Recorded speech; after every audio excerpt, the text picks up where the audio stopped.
وہ واقعہ جو تاریخ پر نقوش چھوڑ گیا۔ سابق صدر اور پاک فوج کے سابق سپہ سالار جنرل ریٹائرڈ پرویز مشرف ان خوش قسمت مسلمانوں میں سے ایک ہیں جنہیں اللہ کے گھر کعبہ شریف کی حفاظت کرنے اور اس کی حرمت پر اپنی جان کی بازی لگانے کی سعادت نصیب ہوئی۔ اس وقت کے میجر پرویز مشرف نے 1979 میں خانہ کعبہ پر قبضہ کرنے کی کوشش کرنے والے دہشت گردوں کے نرغے سے آزاد کرایا۔ پرویز مشرف مملکت خداداد اسلامی جمہوریہ پاکستان کے سابق صدر اور اس کی سرحدوں کے محافظ پاک فوج کے سابق سپہ سالار کی حیثیت سے یاد رکھے جائیں گے، مگر ان کا وہ کارنامہ جو ہر مومن کا خواب ہے، جس کی خواہش ہر مسلمان کی تمنا ہے، اس کے بارے میں بہت کم لوگ جانتے ہیں۔ 20 نومبر 1979 بروز منگل اسلامی سال کے پہلے مہینے محرم کی پہلی تاریخ تھی۔ خانہ کعبہ میں نماز فجر ادا کی جا رہی تھی۔ امام صاحب نے سلام پھیرا ہی تھا کہ کچھ حملہ آوروں نے ان کو گھیرے میں لے لیا اور لاؤڈ سپیکر اپنے قبضے میں لے لیا۔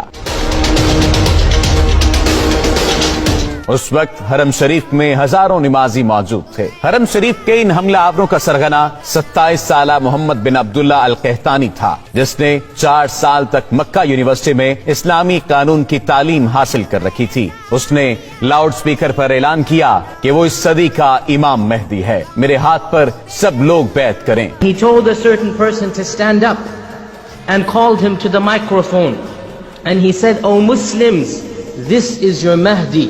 Give bay'ah to him." Muhammad bin Abdullah Al Qahtani 500 ساتھیوں سمیت خانہ کعبہ پر حملہ آور ہوا تھا اور حرم پاک میں داخل ہونے کے بعد تمام دروازے بند کر دیے۔ ہزاروں نمازیوں کو یرغمال بنا لیا۔ اس گمراہ کن ٹولے نے مقام ابراہیم علیہ السلام کے قریب جا کر اسلحے کے زور پر دہشت پھیلانا شروع کر دی، زبردستی لوگوں سے بیعت لینا شروع کر دی۔ کئی صدیوں کے بعد یہ پہلا موقع تھا جب خانہ کعبہ عام انسانوں کے لیے بند کر دیا گیا تھا۔ سعودی حکومت نے ان حملہ آوروں سے نمٹنے کے لیے اپنی فوج بھیجی جو بری طرح ناکام رہی۔ سعودی کمانڈوز حرم پاک میں داخل تک نہ ہو سکے تھے۔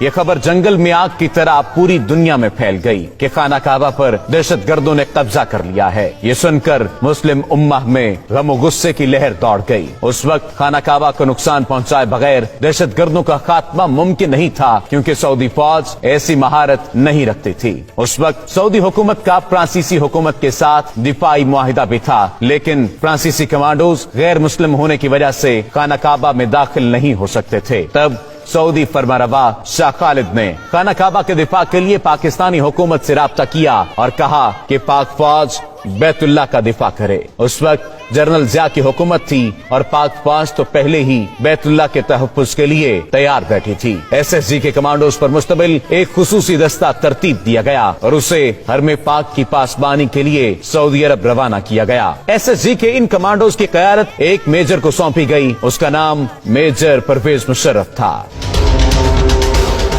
جب پاکستانی کمانڈوز کا یہ دستہ حرم پاک پہنچا تو اس وقت دہشت گردوں کے قبضے کو 1 ہفتہ ہو چکا تھا۔ پاک فوج کے کمانڈوز کا یہ ٹریڈ مارک ہے کہ اپنے دشمن پر اتنی تیزی سے حملہ آور ہوتے ہیں کہ انہیں سنبھلنے کا موقع بھی نہیں دیتے۔ یہاں پر معاملہ کچھ مختلف تھا، کیونکہ بات خانہ کعبہ کی حرمت کی تھی۔ میجر پرویز مشرف کی قیادت میں SSG کے کمانڈوز نے حرم پاک کا کیمروں کی مدد سے جائزہ لیا۔ میجر پرویز مشرف نے دہشت گردوں کی پوزیشن کو مارک کیا اور حکمت عملی بنانا شروع کر دی۔ میجر پرویز مشرف نے سعودی حکام سے کہا کہ مسجد حرام کے صحن میں پانی چھوڑ دیا جائے اور کمانڈوز کو ہیلی کاپٹر کے ذریعے مسجد کی چھت پر اتارنے کی اجازت دی جائے۔ اجازت ملنے کے بعد SSG کے کمانڈوز کا اصل ایکشن شروع ہوا۔ ایک طرف مسجد حرام کی چھت پر کمانڈوز اترنا شروع ہوئے تو دوسری جانب خانہ کعبہ کے صحن میں کھڑے پانی میں میجر پرویز مشرف کے حکم پر کرنٹ چھوڑ دیا گیا۔ اس فوری اور غیر متوقع کارروائی کی وجہ سے دہشت گردوں کے ٹاپ شوٹرز غیر فعال ہو گئے اور